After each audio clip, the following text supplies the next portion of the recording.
This is a 2010 Cabrinha line, and as I said, the line has been expanded quite a bit.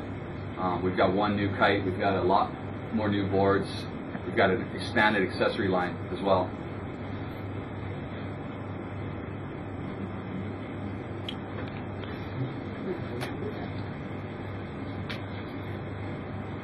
We have 4 kites in the range. The crossbow, which is launching now, and the Nomad, which is also launching now. The Nomad is an entirely new kite for us. We have the popular Switchblade, and we have the popular Convert kite. The kites this year are separated in 2 categories. We have bow kites, the crossbow and the Switchblade, and we have our hybrid kites. And basically, the reason why we have these 2 categories is the bow kites are for the kites that have the flatter arcs, such as the crossbow and the Switchblade.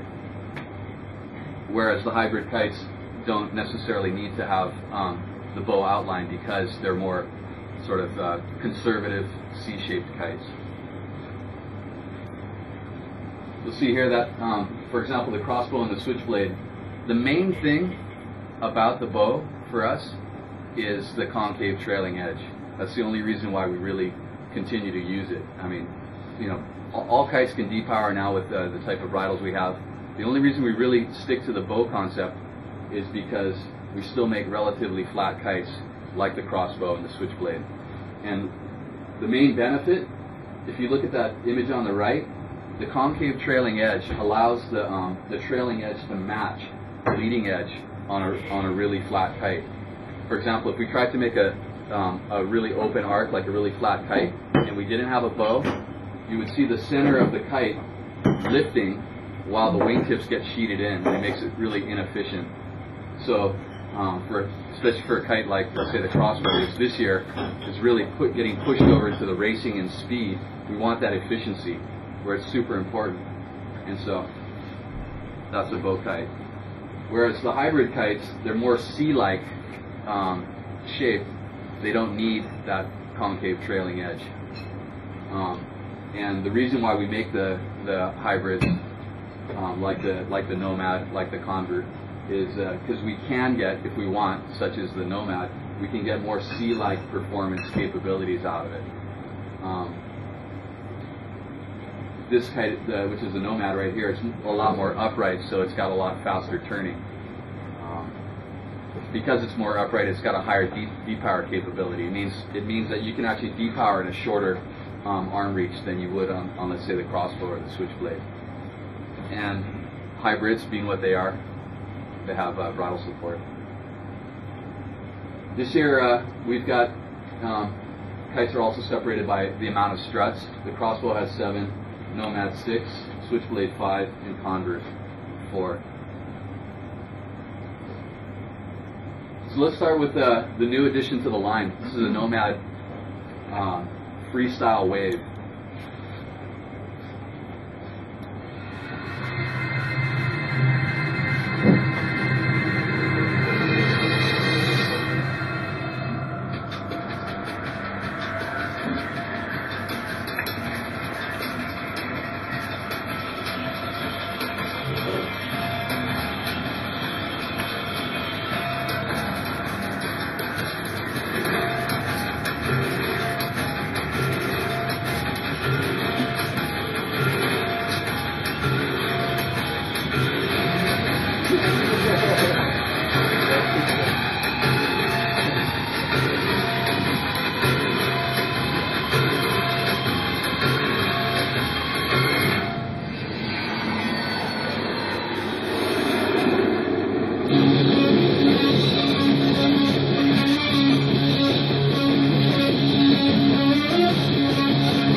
Alright, so you can see the Nomad is clearly positioned as a freestyle wave kite or a surf kite. This year, we're going to be using this equalizer graph for the positioning of our kites. At a quick glance, you can see where the kite excels. High bars means obviously that's what it's good for. Equally as good in the waves as it is in freestyle. Of course, you can use it for the other styles of riding. You can free ride with it. You can do wake style with it. You probably don't want to race with it, but you can use it for all those. But this will indicate clearly where we position the kite and what it's designed for.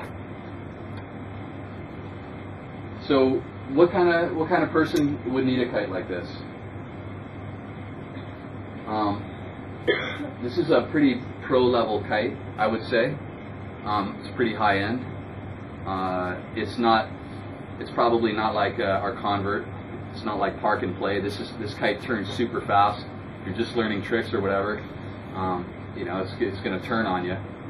If you already know how to do these tricks and you want to do kite loops, for example, this is your kite.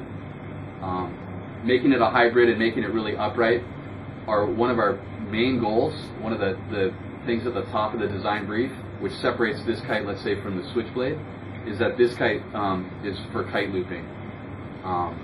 One of the things was they wanted power throughout the turn, and they wanted it to turn fast and get back up before they land. So that's why we made it a hybrid. So who is this kite for? These type of riders here, pros on the PKRA and KPW tours. We've got Susie standing proud on a pretty massive slider. And for surfers, because it's got great unhook capability and it's also got really good D-power capability, it's a great wave kite. Here's Cam Dietrich riding the kite in Micronesia, getting shacked.